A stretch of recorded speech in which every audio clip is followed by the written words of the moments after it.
제가 중학교 3학년 때 경험을 잠깐 말씀을 드리고 예배를 시작하도록 하겠습니다. 중3 때였는데 제가 사당동에 아주 그 허름한 철거민촌 같은 데서 이렇게 살았어요.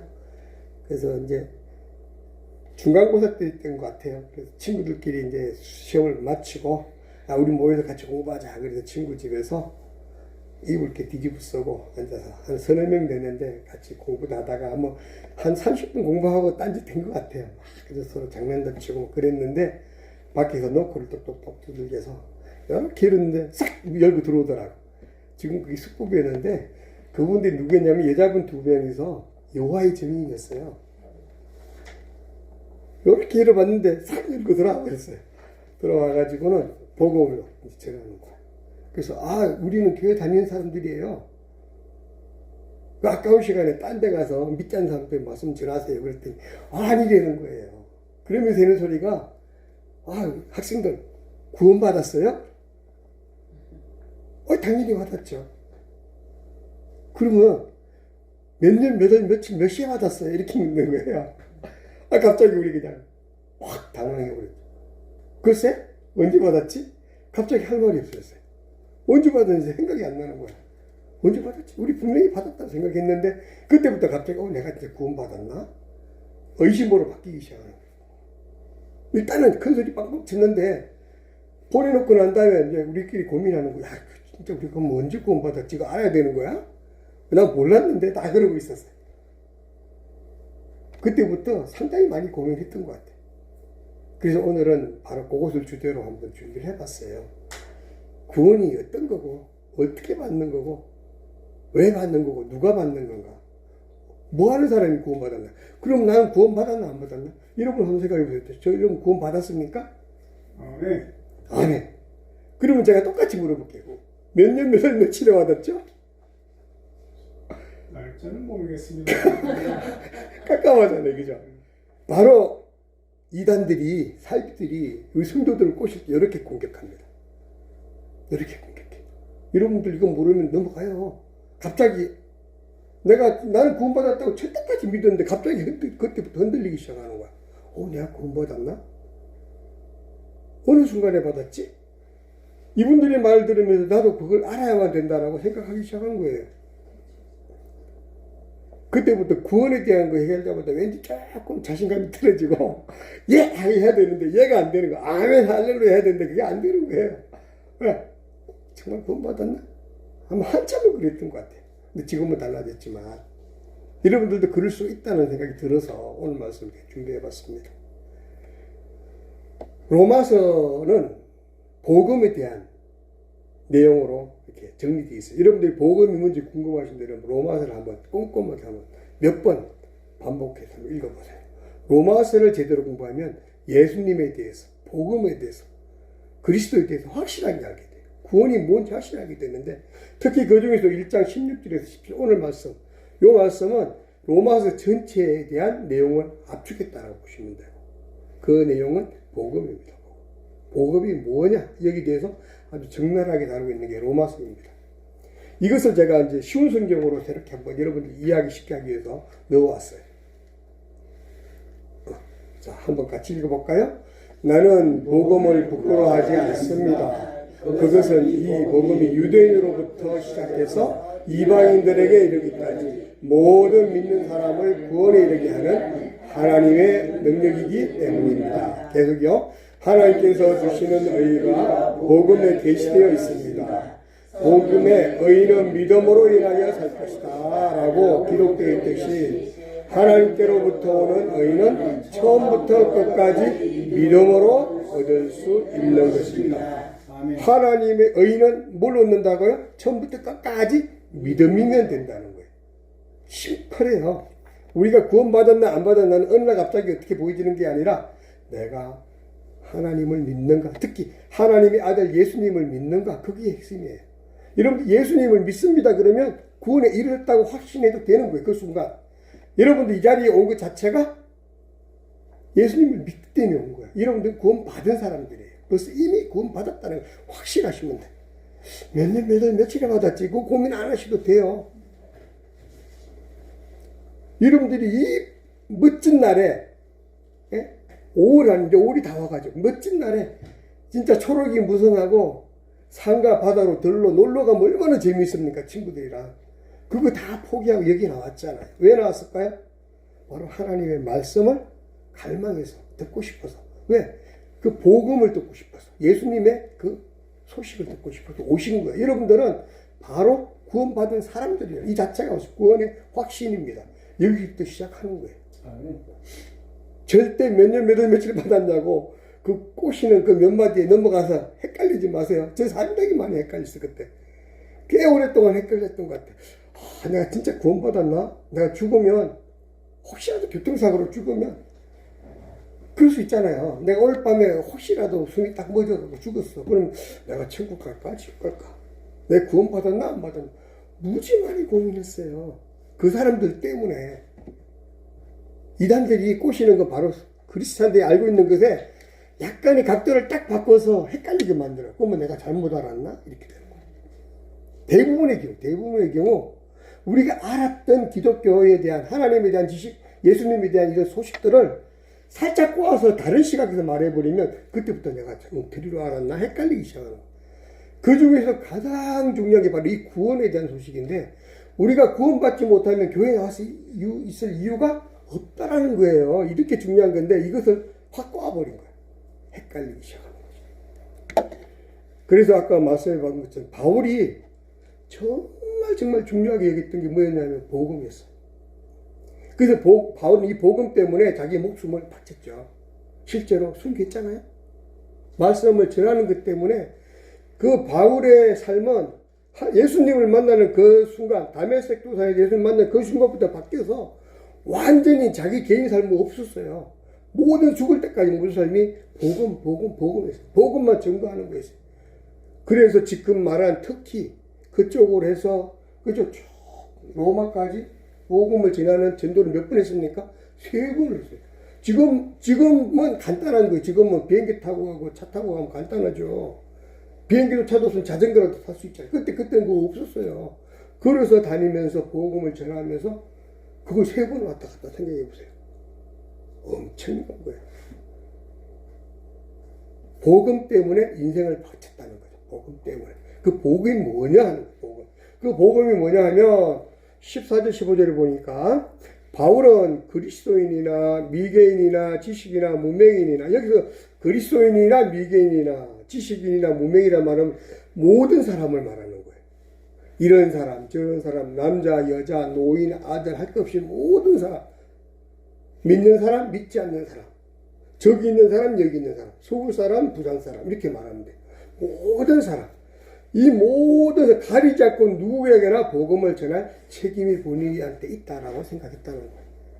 그래서 로마 교회 성도들에게도 복음 전파를 간절히 바랬다라고 말하고 있습니다. 제가 이 준비해놓고도 안 비쳤네요. 영어에 궁금하시면 읽어보시면 돼요. 이렇게 세계 모든 사람에게 복음을 전해줄 책임이 나에 있구나라고 바울은 느꼈다는 거예요. 여러분 그런 생각 하십니까? 아, 복음을 전해줄 책임이 나한테 있구나. 내 이웃들에게, 내 옆 사람에게, 내 사촌들에게, 내 친한 친구 누구에게 내가 복음을 전해, 나 아니면 저 사람한테 복음을 전할 사람이 없겠구나라고 느끼는 이런 사명감, 책임감, 이게 바울에게 있었다는 거예요. 우리에게도 그 있었으면 참 좋겠다는 생각을 하면서 말씀을 전합니다. 16절을 다시 한번 보도록 하겠습니다. 16절 제가 뒤로 돌릴까요? 그냥 제가 읽게요. 나는 복음을 부끄러워하지 않습니다. 그것은 이 복음이 유대인으로부터 이방인에 이르기까지 모든 믿는 사람을 구원하시는 하나님의 능력이기 때문입니다. 복음이 뭐라고요? 하나님의 능력. 어떤 능력? 복음을 전파하는 능력, 전하는 능력이. 모든 사람에게 복음을 전하는 능력이 복음이고 그 복음은 하나님의 능력이라는 거죠. 자, 우리가 전도한다 그러면 우리가 고민하는 게 뭐니까 난 말도 잘 못하는데 예수님을 잘 알지도 못하는데 내가 성경도 많이 읽지 않아 잘 모르는데 어떻게 전하지? 염려할 필요 없다는 거예요. 그 복음을 누가 전한다? 하나님이 능력으로 행하신다는 거예요. 하나님이 전하신다는 거예요. 그러니까 우리도 담대하게 전할 수가 있다는 것이죠. 바울은 그야말로 하나님이 우리에게 복음을 전할 수 있는 능력을 주신 그것이 바로 복음인데 그 복음을 전혀 부끄러워하지 않았다 그래요.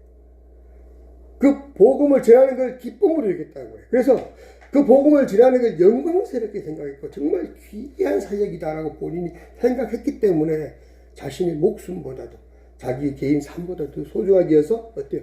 그 삶을 전체를 통해서 복음을 전하고 다녔다는 것이죠. 왜냐하면 복음은 구원을 사모하는 모든 이에게, 내가 아는 전부에게, 아니 내가 알지 못하는 사람에게까지라도 그들에게 증거하시는 하나님의 능력으로 증거하신 하나님의 선물이라고 말해요. 하나님의 선물이라. 선물은 뭡니까 여러분?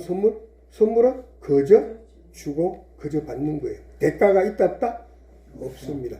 선물이 대가가 붙으면 어떻게 돼요? 뇌물이 돼요. 뇌물이 돼요. 하나님 우리에게 주신 그 복음은 하나님이 우리에게 선물로 줬고 은혜로 줬기 때문에 하나님이 주신 그 선물에 너무 감사하고 감격해서 우리가 뭘 합니까? 하나님께 예배드리고 하나님께 우리가 찬양하고 우리가 경배하고 그 복음을 다른 사람에게 또 어때요? 전하는 이유가 그 복음이 너무 감격스러워서 나만 알기에 너무 아까운 거예요. 나만 알기에 너무 안타까운 거예요. 그래서 이 사람에게 여러분들 혹시나 정말 맛있는 식당에 가서 너무너무 맛있는 음식을 먹었어요? 그러면 당장 친구들한테 전화해서 이렇게 야 며칠 날 시간 있니? 내가 그거 사줄 테니까 내가 순댓국 정말 맛있는데 사줄 테니까 우리 같이 가자. 요게 전도예요. 요게 전도. 요게 전도예요. 여러분 다 그렇게 하잖아요. 그렇게 하시면 돼. 내가 하나님을 알았더니 복음을 알았더니 너무너무 영광스럽고 너무너무 신나고 너무너무 놀랍고 엑셀런트해서 혼자 견딜 수가 없어서 이거를 자꾸 자랑하는 거예요. 자랑하는 거죠. 바울이 그랬다는 거예요.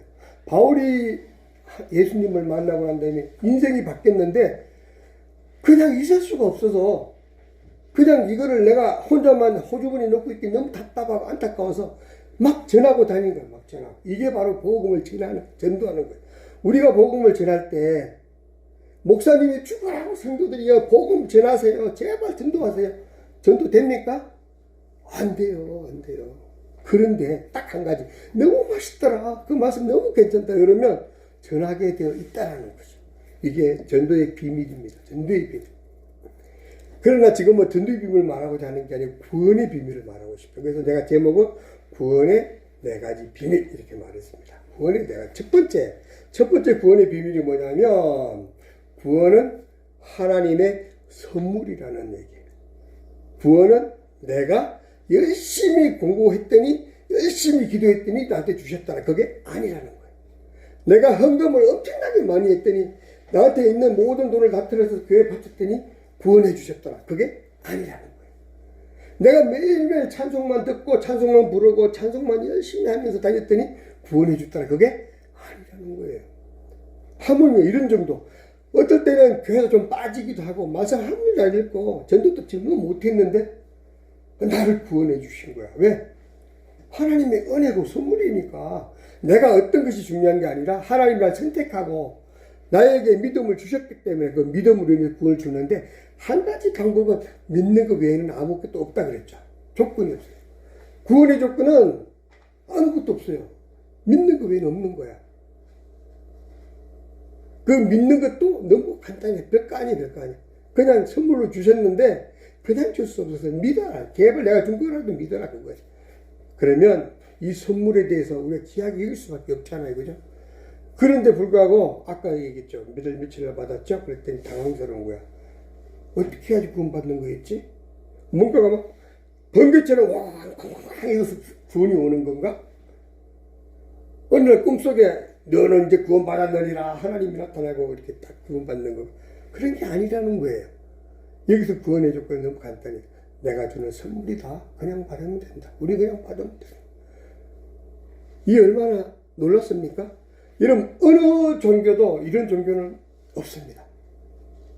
불교 한번 볼까요? 석가모니 이따가 내가 설명할 텐데 본인도 나는 신이다 한 번도 말한 적이 없어요. 나는 하나님이다 이렇게 말한 적이 없어요. 난 진리다 이렇게 말한 적이 없어요. 나는 진리를 추구하고 나는 진리를 가리키는 사람이 이렇게 말한다. 그런데 예수님 뭐라 그러지 않습니까? 내가 곧 진리야. 내가 곧 생명이다. 내가 곧 복음이다. 내가 곧 하나님이다. 내가 곧 하나님의 아들이다. 나를 본 사람은 아버지를 보는 거다. 무슨 얘기? 내가 아버지라는 얘기, 내가 하나님이라는 얘기.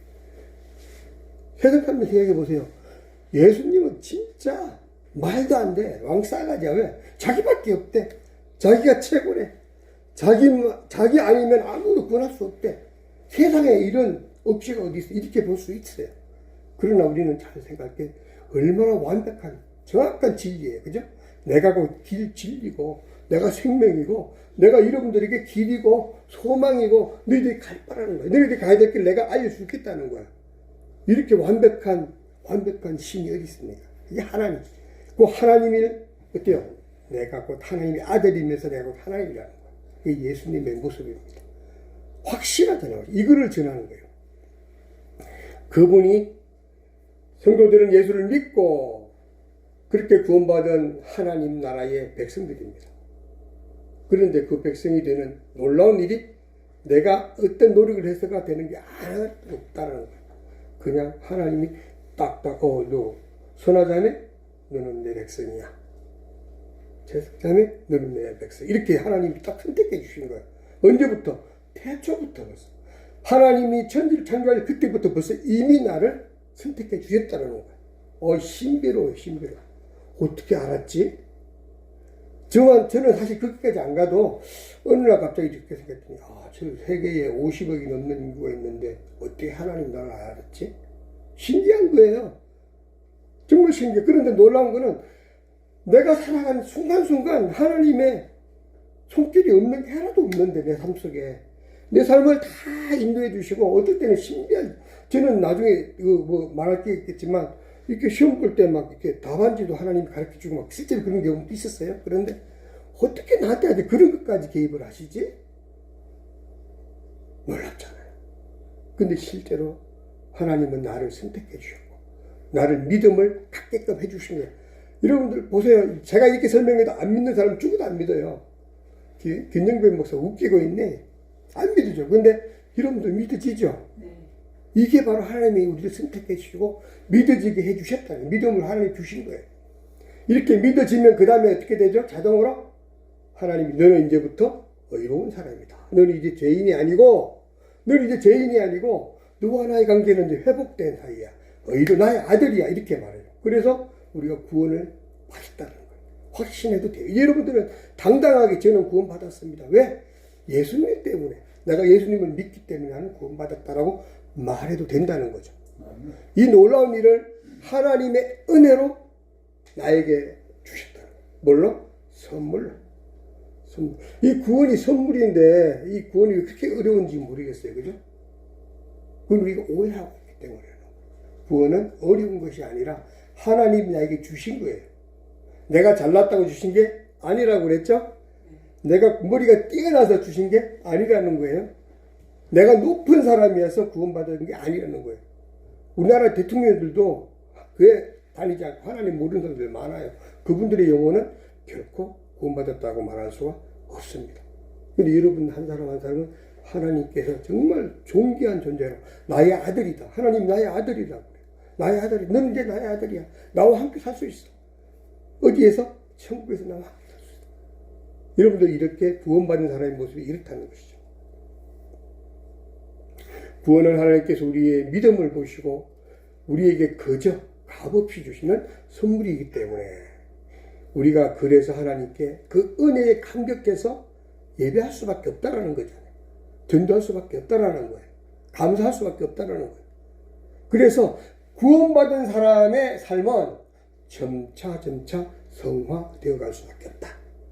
이렇게 점차 성화된 사람들의 삶의 모습이 거룩해지고 선해지고 부드러워지고 남에게 구제하게 되고 선한 행위를 하게 되고 이렇게 되는 거란 말이에요. 나는 지금은 내가 죄인의 모습이지만 내가 아주 악한 모습이지만 진짜로 아까 얘기했잖아요. 예배도 막 대충 조금 귀찮으면 안 가. 헌금 아까워서 그냥 딴 데 이렇게 그래 하나님 조금만 이렇게 이러잖아요. 그렇지만 그거와 전혀 구원과는 관계가 있다 없다? 없다라는 거예요. 내 모습이 추하고 진짜 어떨 때는 내가 봐도 밉지만 하나님 보실 때는 그렇게 보지 않는다는 거죠. 정말 귀한 한 사람 한 사람 존재로 보시고 나를 선택해 주셔서 구원해 주셨다는 거예요. 이렇게 구원받은 사람은 그것을 우리가 인식한다면 당연히 이제 작은 내가 노력해서 돼요. 선한 길로 갈 수밖에 없어지는 거예요. 이게 안 되면 구원받은 사람이 그렇게 될 수 있나요? 구원받지 않았다고 보는 게 맞을 수도 몰라요. 그죠? 그렇다는 거죠. 생각해 보도록 할게요. 우리의 선행을 통해서 구원받는다면 내 삶의 모습이, 내 선행의 모습이 하나님 보시기에 100% 만족할 수 있을까요? 절대 만족 못 시켜요. 내가 볼 때는 100%라 볼 수도 있겠지요. 하나님 보실 때는 아닐 거예요. 내가 착하고 정직하게 살아서 구원받는다면 나의 행실이 완벽하게 그렇게 착하게 살아갈 수 있을까요? 물론 그러려고 노력은 해요. 생각은 해요. 그런데 순간순간 자꾸 실수하잖아. 우리 부부 사이도 그냥 정말 우리 마누라한테 내가 잘해야지 생각했는데 어느 순간 불쑥 화를 내고 나서 생각하면 후회를 하는 거야. 안 그러려고 그랬는데 왜 그랬지? 벌써 이런 벌어진 거예요. 우리의 모습이 그렇다는 거죠. 아낌없이 헌금해야지 구원받는다고 하면 내 전재산을 다 바쳐서라도 헌금해야 되는데 그럴 수 있나요? 솔직히 안 되잖아요. 그러니까 우리의 행위로서는 절대 구원에 이를 수가 없다. 그것을 하나님 보시기에 정말 초라한 수준일 수밖에 없다라는 거예요. 그런데도 주님이 선택해서 우리를 구원해 주신 것은 오직 하나님의 은혜라는 거예요. 그게 아니면 해결이 할 수가 없어요. 해석될 수가 없어요. 평소 내 생실이 누구보다 정직하고 난 정말 착하게 살았고 내가 구조도 많이 했고 내가 나쁜 짓을 거의 안 했다고 생각해. 그래서 나는 내가 구원받지 못하면 세상에 구원 당연하게 난 구원받았을까 이렇게 생각하는 사람도 솔직히 있어요. 하나님 모르는 사람들 중에 많아. 실제 얘기하다 보면 주변에 그 사람이 있어요. 에이 나같지만 살아라 그래. 교회 안 가도 나는 구원받아. 천국 갈 거야. 이렇게 말하는 사람 솔직히 내 주변에 많이 있어요. 그 순간 한 방 때려주고 싶더라고. 진짜 건방진 것 같으니라고. 그래도 그럴 수는 없잖아요. 그냥 빙그리 웃고 말았는데 네가 언제든지 하라니 하면 너 찍으면 너 넘어가. 너는 교회 다니게 될 거야. 속으로 내가 이제 그렇게 기도하죠. 그래 네가 아무리 백날 교만하고 그래 봐라. 하나님이 한번 찍으면 너는 넘어가는 거야. 실제로 그랬어요. 제가 어릴 때 전도했던 놈이 죽어도 안 믿고 막 내 손바닥을 밀어 이랬던 놈이 오늘날 친구 몇십 년을 만났더니 성가대 하고 있대. 집사래 집사. 하나님은 무슨 수를 쓰더라도 하나님이 사랑하는 그 생명은 반드시 교회로 이끕니다. 구원에 이르게 합니다. 그래서 저는 그런 사람 볼 때마다 그래요. 속으로 그래요. 그래 내가 언제 넘어가나 보자. 하나님이 언제 너를 찍어서 넘어뜨리나 보지. 반드시 하나님은 포기하지 않습니다. 우리도 포기하면 안 돼요. 저도 한번 생각해봤어요. 나는 구원 어떻게 받았을까? 생각하면서 만약에 기준이 그렇다면 내 행실로 구원받는 나는 구원받을 수 있을까? 여러분도 생각해보잖아요. 생각해봤더니 저는 절대 구원받지 못하는 그런 존재 같아. 솔직히 저는 욕심도 됐다 많아요. 성질도 잘 부려요. 그리고 굉장히 이기적이에요. 정말 이기적이에요. 그래서 모든 것은 나를 중심으로 돌아간다 생각해가지고 어떤 일을 하면 다른 사람에게 지는 걸 용납을 못해서 저는 이길 때까지 정말 이겼어요. 이길 때까지. 잠을 안 자. 진짜 지금도 그래. 뭘 하면 잠을 안 자요. 어떤 일을 딱 풀었다 하면 네 이야기나 내가 이라고 걔랑도 싸워요. 그래갖고 기회 내가 해내고 말. 그런 성질이 있어가지고 지금까지 어떻게 살아왔는지 모르지만 그런 것들 가지고 하나님 보실 때는 웃긴다고 생각할 거야. 그래서 절대 저는 구원받지 못할 거라 생각이 들어요. 얼마나 욕심이 많은지 저는 제 손을 이만큼도 안 보려고 그러거든. 그러니까 저 같은 이런 사람은 어떻게 하나님이 구원하겠지. 그런데 저는 확실할 수 있는 거 저는 구원받았습니다. 왜? 하나님이 나를 사랑하셔서 하나님의 은혜로 저는 구원받았습니다. 그래서 이 자리에 설 수 있는 거예요. 여러분 모두 다 어때요? 구원받았습니까? 네. 아멘. 아멘. 할렐루야. 구원받았습니다. 여러분 다 왜? 하나님이 나를 구원해 주셨기 때문에 내가 구원받은 거지 내 행위나 내 노력으로 구원받은 게 아니라는 겁니다. 내가 받은 구원은 하나님의 선물이요. 내가 받은 구원은 하나님의 은혜입니다. 오직 하나님의 은혜일 뿐입니다.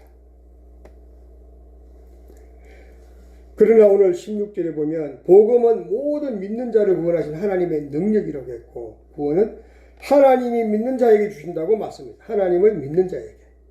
구원은 우리의 노력으로 되는 건 아니라는 걸 분명히 확실하게 알았죠. 이제 그죠? 제가 계속 반복하고 있잖아요. 구원은 나의 노력으로 되는 게 아니다. 구원은 나의 거룩함으로 되는 게 아니다. 내가 하루에 3시간 기도하고 4시간 기도해서 구원받는 게 아니라 나는 기도하지 못했는데 하나님 나를 구원했다니까요. 참 신기한 노릇이에요. 정말 그죠? 나는 하나님께 해된 게 없는데 하나님 나를 구원했대요. 놀랍다. 그러면 이 은혜 얼마나 신비로운지 모르겠어요. 여러분 구원의 가치가 촛불과 태양을 한번 비교해보도록 할게요. 태양은 하나님 주신 구원, 촛불은 내가 만든 구원. 그렇게 생각하시면 돼요. 촛불은 내가 노력해서 헌금 열심히 하고 예배 열심히 드리고 막 전도해서 내가 만든 구원. 태양빛은 하나님이 쏟아붓는 구원이에요. 이 구원은 어때요? 불안하지 않아. 안전한 구원이에요. 영원토록 모두에게 빛을 발하는 태양빛이에요. 이 촛불은 어때요? 불안해요. 금방 다 타들어가면 꺼지. 새로운 걸 갈아야 돼, 빨리. 그죠? 그래서 항상 불안한, 내가 할 수 없다는 거죠. 그러나 내가 할 수 있는 건 불안하고 초조하고 한계가 있지만 하나님이 주신 구원은 영원하고 놀랍고 광대하고 모두에게 영향을 끼치는 이 구원인 거예요. 그러면 촛불 같은 구원을 원하십니까? 태양 같은 구원을 원하십니까? 당연히 태양 같은. 하나님이 주신 구원, 이 구원이 진짜 구원이라는 거예요. 에베소서 2장 8절에 구원을 이렇게 말하고 있습니다. 너희가 하나님의 은혜를 인해서 믿음으로 말미암아 구원. 하나님의 은혜는 선물로 준 거죠. 하나님의 은혜로 인한 선물로 인해서 그것을 그냥 끝이 아니라 나의 믿음과 믹싱이 됐을 때 구원이 완성이 된다는 거예요. 맞죠? 하나님이 선물로 나를 주셨어요. 하나님의 은혜로 선물을 주셨는데 내가 문 닫고 받지 않으면 내 문 앞에 있을 뿐이에요. 그걸 아멘 하고 받으면 내게 되는 거예요. 믿음으로 내 것을 만든 거예요. 이게 구원이에요. 하나님께 우리에게 대한 자기의 사랑을 확증하신다. 구원을 통해서 하나님의 사랑을 완전하게 완성하신다. 그러면 어때요? 우리 기독교 신앙의 가장 핵심 메시지가 뭐예요? 이 구원이에요. 구원. 오늘 이 말씀은 정말 중요해요. 다른 거 다 잊어버려. 이건 잊어버리면 안 됩니다. 이 구원의 메시지. 하나님이 우리를 사랑하셔서 선물을 주셨는데 그 은혜가 너무 감격해서 저는 아멘 하고 받았더니 내가 하나님의 자녀가 된 거예요. 하나님의 아들이 된 거예요. 전국 백성이 된 거예요. 이 놀라운 신비. 어느 종교도 이렇게 간단한 건 없어요. 그죠? 너무 간단하지 않아요? 너무 간단해 되게 의심스럽지 않아요? 정말 그럴까? 정말이에요. 그래서 성경 이 많은 두권책을 다 이 얘기만 써 있어. 그건 이거예요. 아주 잡다한 모든 얘기도 결국은 이 얘기를 하려고 쓰고 있는 거야. 그만큼 중요한 거야. 근데 일을 누가 하셨냐는 거예요. 누가 하셨냐. 그죠? 구원은 우리가 죄인일 때 필요한 겁니다. 우리가 죄인일 때. 로마서 5장 8절에 보니까 우리가 아직 죄인 되었을 때, 우리 하나님 알지 못할 때예요. 우리가 구원의 인식을 하지 못할 때, 하나님을 알지 못할 때, 우리가 아직 죄인 되었을 때, 그때 그리스도께서 우리를 위하여 죽으심으로 십자가 지신 거죠. 하나님께 우리에게 대한 자기 사랑을 완성하셨느니라. 죄인 되었을 때. 무슨 얘기냐면 벌써 우리가 태어나기 전부터 우리가 죄인일 때 이미 우리를 구원했다는 거야. 이거 아세요? 죄인은 벌써 내가 알았던 모르던 관계없이 벌써 하나님 나를 구원하신 거야.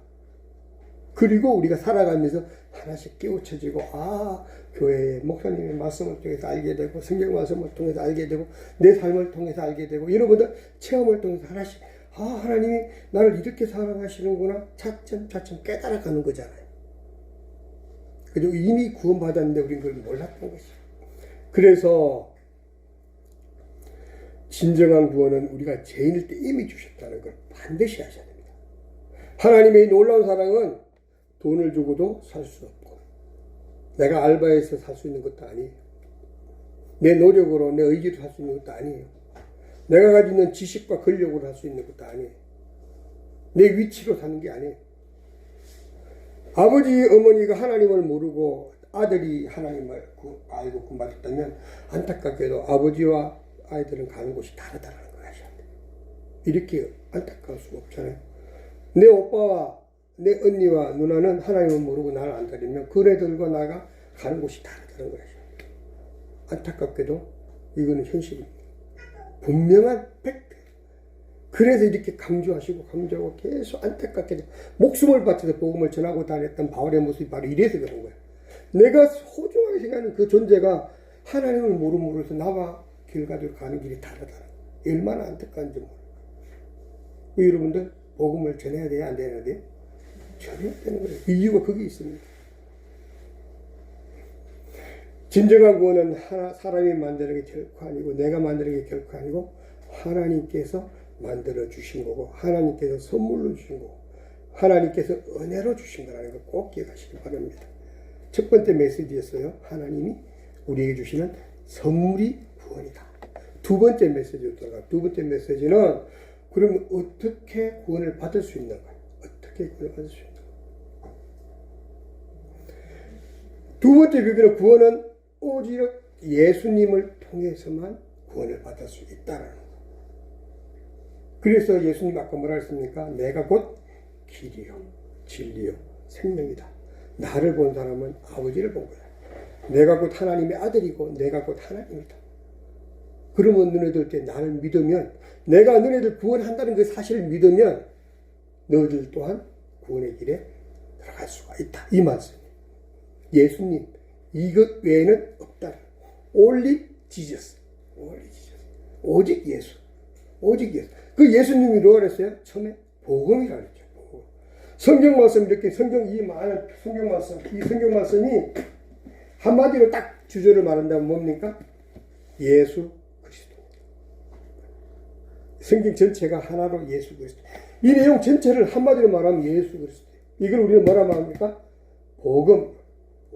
복음이란 말을 다르게 말하면 예수 그리스도에 대한 소식, 예수 그리스도에 대한 이야기, 예수 그리스도를 통해서 우리를 구원하시려는 하나님의 뜻, 이렇게 볼 수 있어요.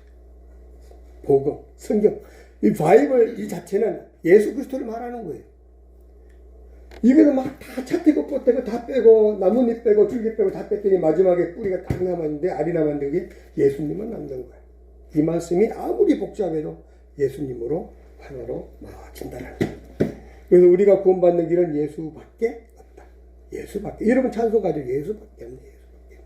그래서 우리가 구원의 길은 예수밖에 없습니다. 신천지가 구원의 길일까요? 아닙니다. 이만희가 구원의 길일까요? 아닙니다. 그네들은 자기들이 제2 예수래요. 예수님이 올라가시고 다시 내려온 예수를 뻥이요. 그런 말 믿지 마십시오. 오직 예수는 우리가 함께 계십니다. 이만희와 같이 있는 게 아니에요.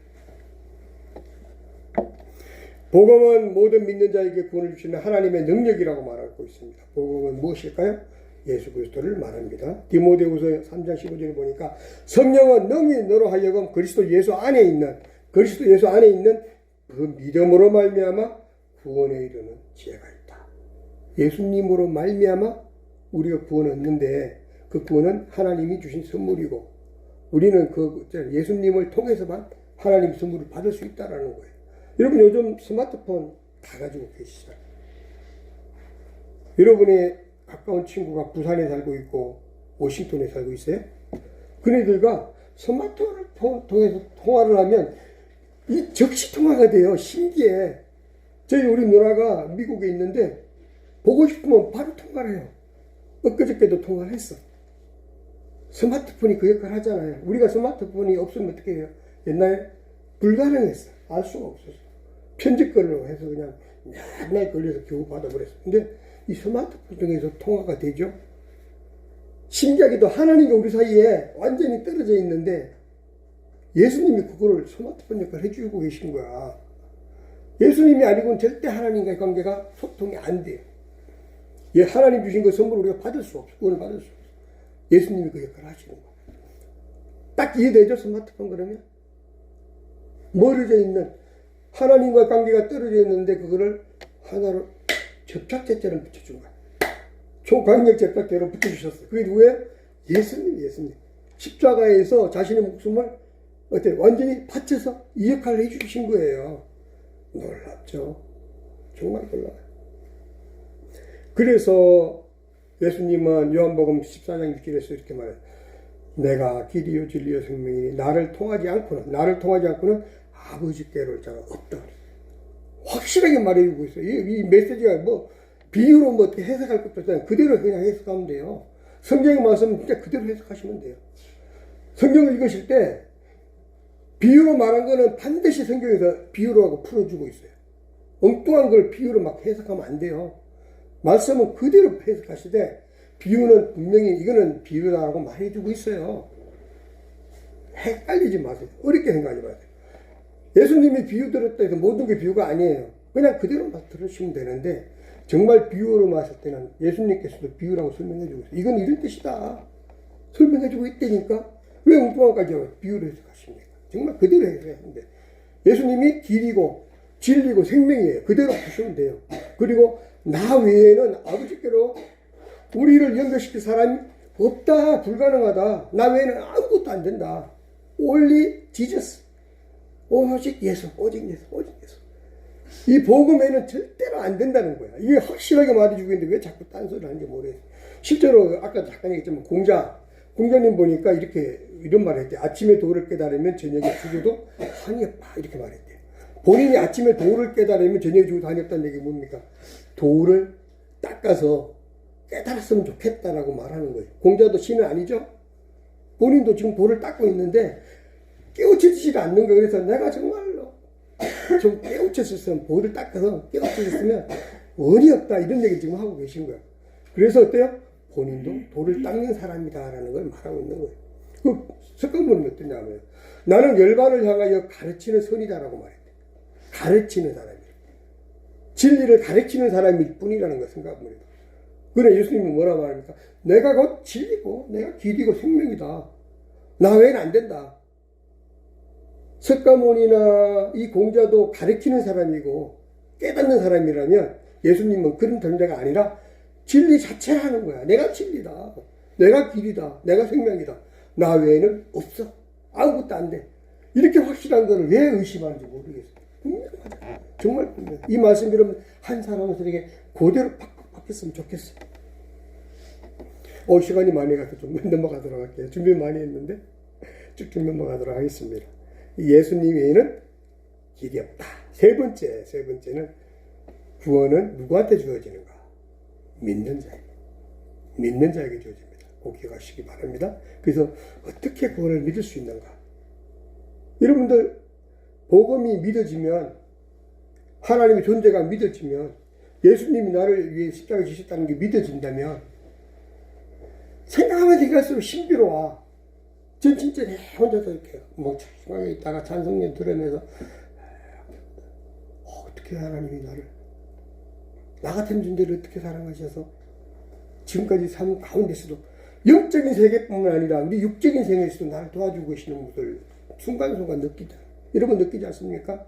하나님의 존재는 육과 영을 동시에 만족시키는데 나의 영혼을 구원하셨다는 것 그게 끝이 아니라 살아있는 영혼에도 나를 육신에도 함께 하시는데 신비로운 거는 내가 막 복잡하고 풀 수 없는 문제에 복잡했을 때 하나님께 맡겼더니 어느 순간 하룻밤을 하고 났는데 지도 새도 모르게 문제가 해결된 거예요. 근데 어떻게 된지 몰라. 없어진 거야. 문제가 없어진 거야. 이렇게 해결해 주시는 거예요. 그러면 근데 신기하게도 그걸 알아요. 알게 돼. 하나님 도와주셨구나. 하나님은 본인이 하신 걸 반드시 알게 해주셔요. 깨닫게 해주셔요. 하나님이 날 도와주셨구나. 알게 되는 거야. 그래서 하나님 감사합니다. 나 같은 존재를 어떻게 이렇게 사랑해 주셔서 이 문제까지 해결해 주십니까? 설마 여기까지 했던 그 문제까지 하나님 해결해 주시는 거야. 이게 구원받은 사람들의 삶이에요. 구원받은 이 성도들의 삶은 영혼이 잘된 같이 육신도 잘 되는 거예요. 그래서 부자가 되는 거고요. 그래서 행복해지는 거고요. 자식이 잘 되는 거고요. 여러분들 하는 사업이 잘 되는 거예요. 우리가 사업을 잘 되게 해주십시오. 한 번도 기도하지 않았는데 그냥 뭐 답답해서 하나님 이거 어떻게 해요? 좀 해결해 주세요. 이렇게밖에 한 거 없는데 거기 되는 거야. 놀라운 사실은 내 육신이 영혼이 잘 된 거 덤으로 육신이 잘 되는 거야. 이게 구원받은 사람의 삶이라는 거야. 근데 순서가 바뀌면 안 돼요. 하나님 부자 되게 해주세요. 이 사업 성공하게 해주세요. 이게 목표가 돼서는 안 돼요. 목표가 되세요. 하나님이 우리의 믿음을 보고 너무 신나서 그냥 도와주시는 거야. 이럴 때 문제가 해결되는 거예요.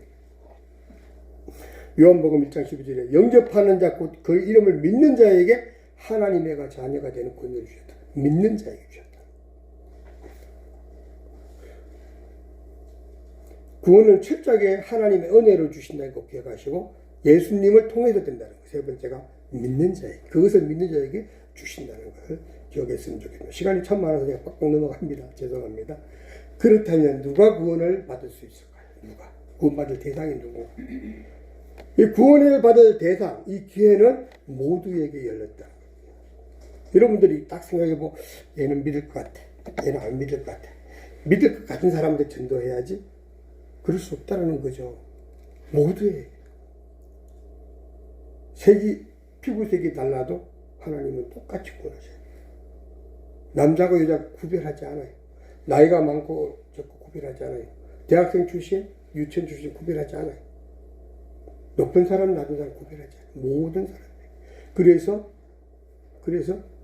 예루살렘에 있는 이스라엘 사람들이나 로마에 있던 사람들이나 팔레스타인에 있던 모든 사람들이나 하나님을 믿은 사람이나 안 믿은 사람 다 구원하신다. 사도행전 2장 17절 보니까 말세에 내가 내 영을 모든 육체에게 부어주겠노라 말하고 있습니다. 모든 실제로 선택받은 사람만이라고 하지만 실제로 보면 말씀은 모든 전부를 말하는 거예요. 전부에게 준다는 거예요. 그 사람들이 믿고 안 믿고에는 그 사람이 달렸지만 하나님은 모두에게 주신 거예요. 불교인은 하나님이 사랑할까 안 사랑할까요? 그 영혼 사랑해요. 그분들에게도 복음을 주셨어요. 유교인들에게 주셨을까요? 주셨어요. 근데 우리는 전도하면서 우리 불교인인데요. 그러면 그냥 포기하고 말잖아요. 그럴 이유가 없다는 거예요. 하나님은 모든 사람에게 복음을 주셨어요. 모든 사람의 영혼을 구원해 주셨다는 거예요. 그런데 그네들이 믿지 못하면, 받지 못하면 안 된다. 안타까운 복음들이죠. 지금까지 이렇게 구원에 대한 네 가지를 설명했는데 다시 한번 정리합니다. 첫 번째는 구원은 사람이 만드는 것이 아니고 하나님이 주신 선물이다. 두 번째는 유일한 길은 예수 그리스도 외에 없다라는 것. 세 번째는 이 사실을 믿는 자, 복음을 믿는 자에게만 구원을 선물을 주신다는 것. 마지막 네 번째 뭡니까? 그 대상은 모든 사람. 우리가 복음을 전해줄 대상은 모든 사람이라는 겁니다. 본문 17절 다시 보면 하나님의 의가 복음에 기록되어 있습니다. 성경의 의는 믿음으로 산다고 했습니다. 기록된 것 같이 하나님 주시는 의는 처음부터 끝까지 오직 믿음으로 얻을 수가 있습니다. 라고 말하고 있습니다. 복음은 우리를 구원하시는 십자가 지신 예수 그리스도 그 자체가 복음입니다. 아시겠죠? 예수님 그 자체가 복음이고 그 복음은 하나님의 능력이라고 했고 어떤 능력이냐? 우리를 죄인이었는데 의롭게 바꾸는 우리를 구원하시는 그 능력이 하나님의 능력 그것이 바로 복음이라는 거고 그 복음은 예수 그리스도를 통해서 완성되었기 때문에 예수 그리스도가 곧 복음이라는 거예요. 그래서 우리는 그 예수님을 믿으면 구원에 이를 수 있다는 것입니다. 사실 여러분들 하박국 2장 4절에 보면 오직 의인은 믿음으로 말미암아 살리라. 이 말씀이 굉장히 중요한 게 1517년 그 루터가 종교개혁할 때 이 말씀 하나 보여잡고 종교개혁을 했어요. 오늘날 우리에게 이 말씀이 또 새로운 종교개혁의 깃털이 됐으면 좋겠다는 말씀으로 저는 전합니다. 그래서 오직 의인은 믿음으로 말미암아. 우리가 믿음이 아니면 아무것도 의미가 없다는 거예요. 그래서 우리의 생각이 바뀌었으면 좋겠어요. 지금까지 우리의 기도가 축복, 복에 모여 있었다면 이제는 복이 아니라 하나님의 말씀을 어때요? 사랑합니다. 하나님 영광 받아옵소서. 하나님 나를 어떻게 이렇게 사랑하십니까? 그 은혜에 너무 감격돼서 내가 견딜 수가 없으니까 나를 통해서 복음을 전하는 사람이 되게 해주세요. 라고 기도했으면 좋겠다는 거. 하나님의 도구로 사용되기를 위해서 기도하는 사람을 바뀌었으면 좋겠어요. 지금까지 기도가 자녀가 잘 되는 그런 기도를 했다면 그거 이제는 그건 뭐 당연히 주실 거예요. 왜? 내가 구원받으면 그렇게 살면 당연히 주실 거거든.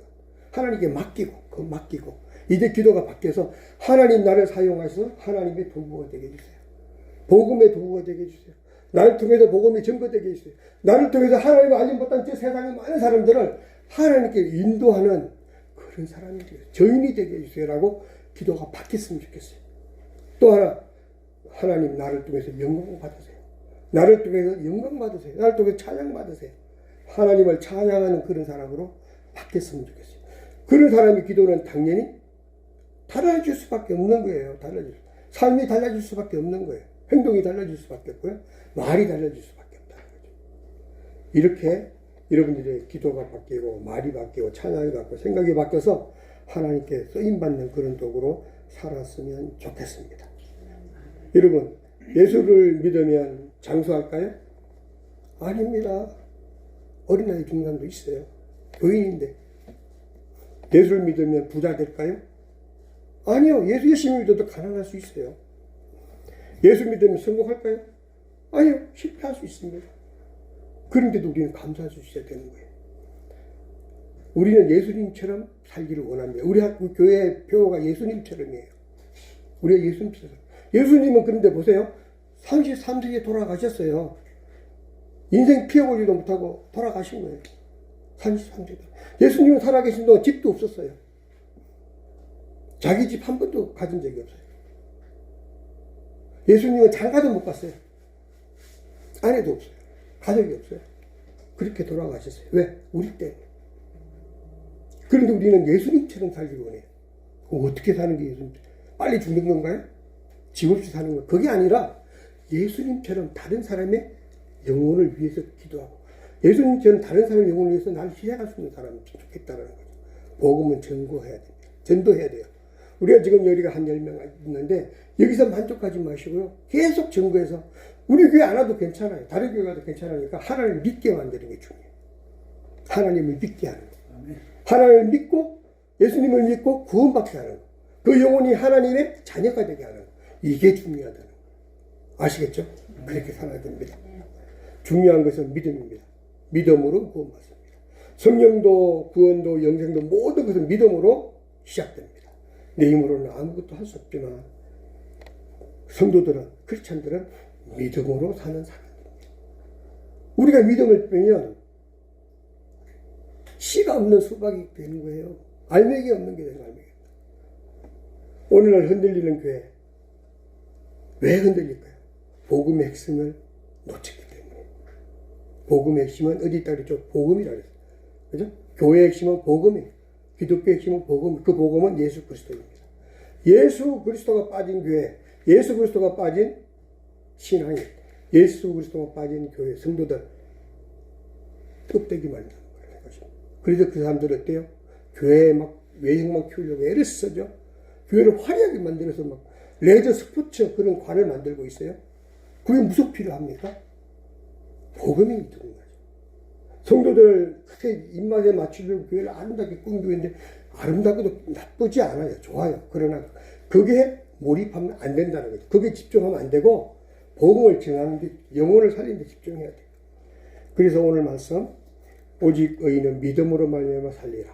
이 말씀 오직 믿음, 오직 믿음, 오직 믿음으로 말미암아 사는 게 성도의 삶입니다. 기도하겠습니다.